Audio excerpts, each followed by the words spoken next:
So to solve this numerical from booklet, problem number 11, page number 2.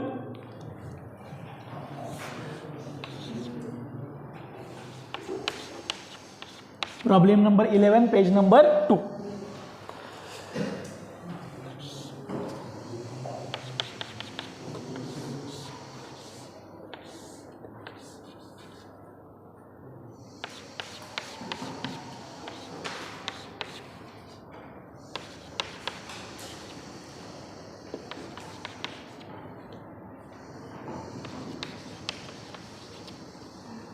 See, the problem statement is a compound bar of length 500 mm. Already figure दिलेली आहे. काय म्हटले? A compound bar of length 500. So its length is 500 mm. Consist of strip of aluminium. आता त्या aluminium स्ट्रीपचा त्यांनी काय दिलं बघा ना, cross section dimension.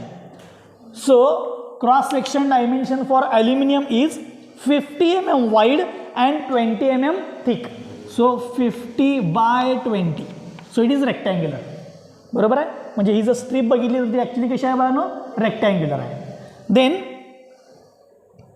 The strip of steel, it is 50 mm wide and 15 mm thick. So its cross section is 50 by 15.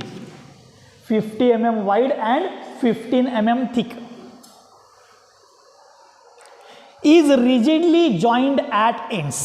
बघा, हा steel आहे, हा ॲल्युमिनियम आहे आणि त्याच्या एका एंडला ते काय केलं आहे, रिजिडली जॉईंट केलं आहे. So this is the end where it is rigidly joint. Rigidly joint याचा अर्थ हा जॉईंट आता परत निघणार नाही. ॲप्लिकेशन ऑफ लोडमुळे तो तुटताना तिथं तुटणार नाही, तो रिजिड आहे. Okay. Now if the bar is subjected to load of 50 kN. आता या बारवरती किती लोड ॲक्ट झाला आहे, 50. So here you can see the load acting on this compound bar is 50 kN. Find the stresses developed in each material. प्रत्येक मटेरियलमध्ये काय विचारले मला, stresses develop. So I right here will have to determine stress in steel, stress in aluminium. So this will have to determine. And the extension of bar. आणि अजून एक गोष्ट विचारली आहे, extension of bar. What will be the change in length. Take elastic modulus of elastic modulus of aluminium and steel as, म्हणजेच modulus of elasticity दिले, modulus of elasticity of steel and modulus of elasticity of aluminium. 1 × 10⁵ for aluminium newton per mm² and 2 × 10⁵ for steel respectively. Okay, so this numerical will have to solve. एक compound बार आहे आणि त्या compound बारवरचा load दिला आहे, त्याचे cross section dimension दिलेत आणि काय विचारले, इंडिव्हिज्युअल मटेरियलमध्ये स्ट्रेस किती डेव्हलप झाला आणि दुसरं काय विचारले, चेंज इन लेंथ. आता चेंज इन लेंथ इंडिव्हिज्युअल विचारलेली नाही आहे का, if it is compound the change in length will be same for both the materials. Okay.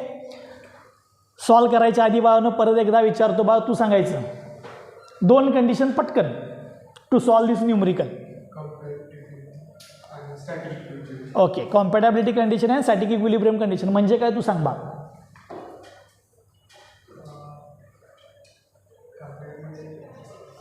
बरोबर आहे, सांग काय नाही होत. Change in length of both the materials is same. Static equilibrium सांग पटकन बा. हां, कोण बी सांगा चला.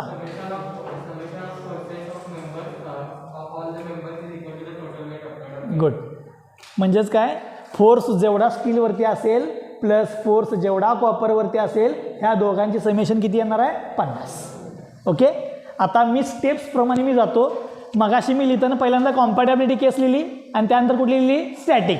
इथं करताना नेहमी पहिल्यांदा स्टॅटिक वापरायची आणि मग कॉम्पॅटॅबिलिटी. ओके.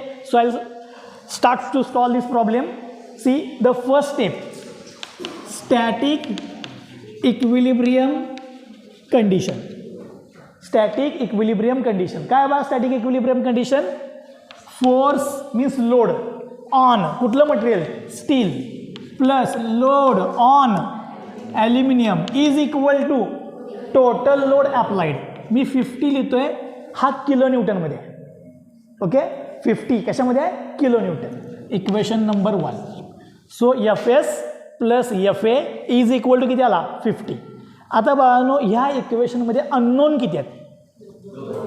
किती आहेत? 2 अननोन आहेत. कोणते कोणते? Force on steel and force on. म्हणजे हे सॉल्व करण्यासाठी किती इक्वेशन्स लागतील? So will require 2 equations to solve the 2 unknowns. बरोबर आहे? एक. दुसरं आपल्याला आन्सर काय विचारले? स्ट्रेस म्हणजे काय? Force divide by area. So will require the force value and that force value is the unknown value. म्हणजे पहिल्यांदा आपल्याला फोर्स शोधावे लागतील, तर आपल्याला काय मिळतील? Will get the stress value. Okay, so this is the first equation, that is the static equilibrium condition. Now the second, that is the compatibility condition. Compatibility condition. What is the compatibility condition? Change in length of first material is equal to change in length of second material, that is steel and aluminum. So change in length of steel is equal to change in length of aluminum. Delta S is equal to delta A. डेल्टाचा formula काय? मी तुम्हाला आधीच सांगितले असा एक formula आहे जो थ्रूआउट ह्या युनिटमध्ये वापरायचा आहे. तो म्हणजे काय? F L by A E. So delta is equal to F L by A E. So write F L by A E for steel is equal to F L by A E for aluminium. Okay, मी हे equation modify करणार आहे. हे equation modify करणार आहे. बघा, so F unknown कोणाचा? Steel. So F S into length of S, म्हणजे स्टीलची लेंथ किती आहे? 500 आणि ॲल्युमिनियमची पण किती आहे? 500. काही वेळेला वेगळे असू शकते. सेम असेल तर डायरेक्ट एल एल काय होईल? There is no need to put. वेगळे असेल तर will have to put.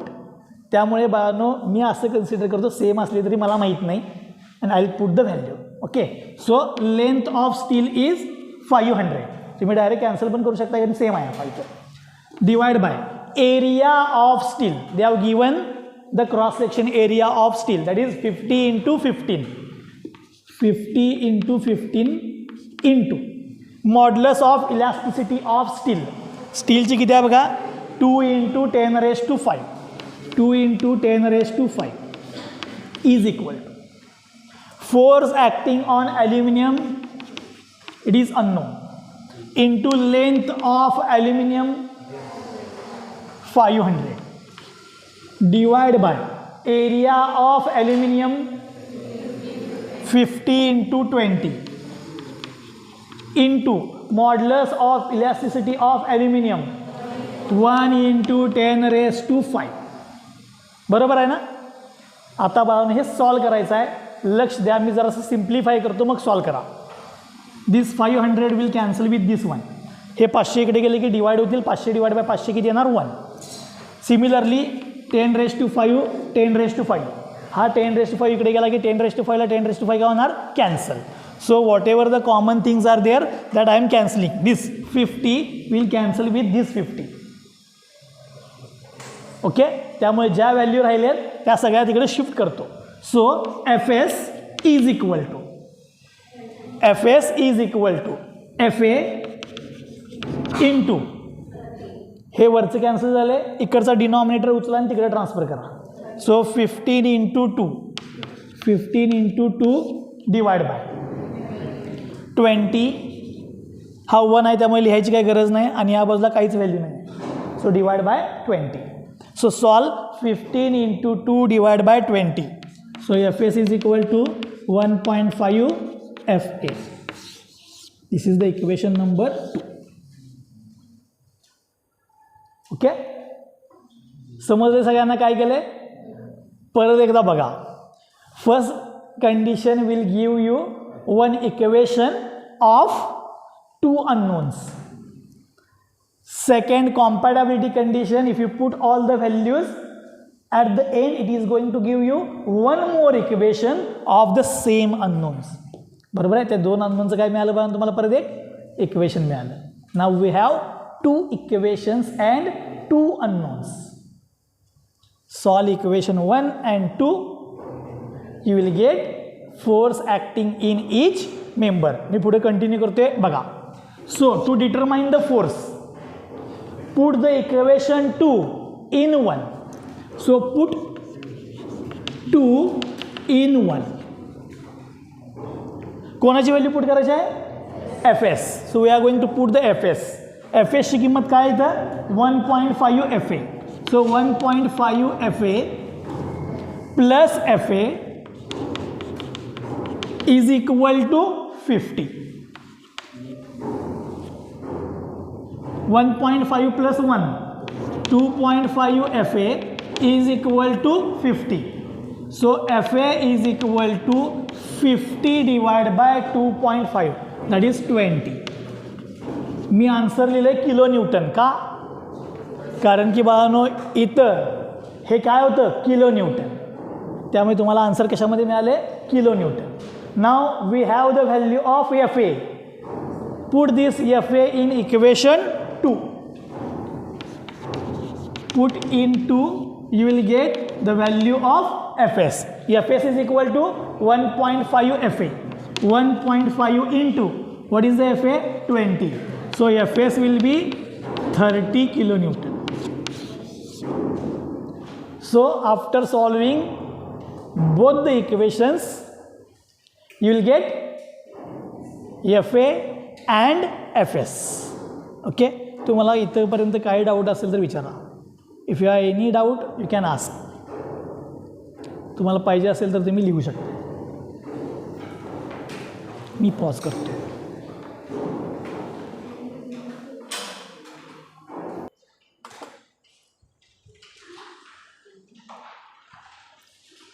Okay. So we have the value of force acting on aluminum and force acting on steel. In the numerical, they have asked to determine stresses in each element. So we'll determine the stresses. First, stress in steel. Stress is equal to force divided by area. कोणाचा force येणार? Area कोणाचा येणार? Steel. Okay. So what is the force acting on steel? 30. So 30 into 10 raised to 3 kilonewtonचं मी काय केलं पाहनो? Newton. So take into Newton. So 30 into 10 raised to 3 divided by area of steel. Steel area 50 into 15. 50 into 15. You'll get the answer. 40.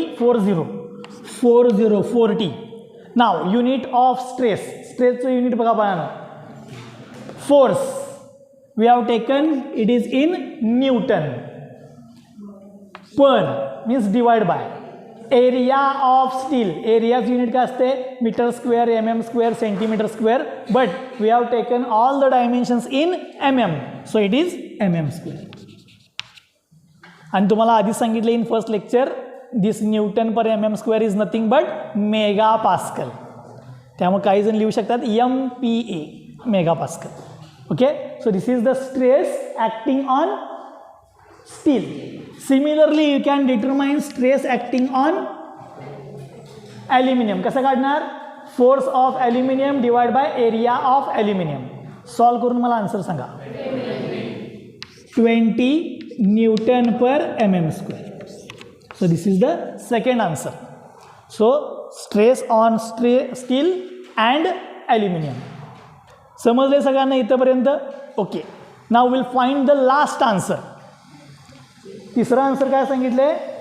Change in length. Now will have to determine the change in length.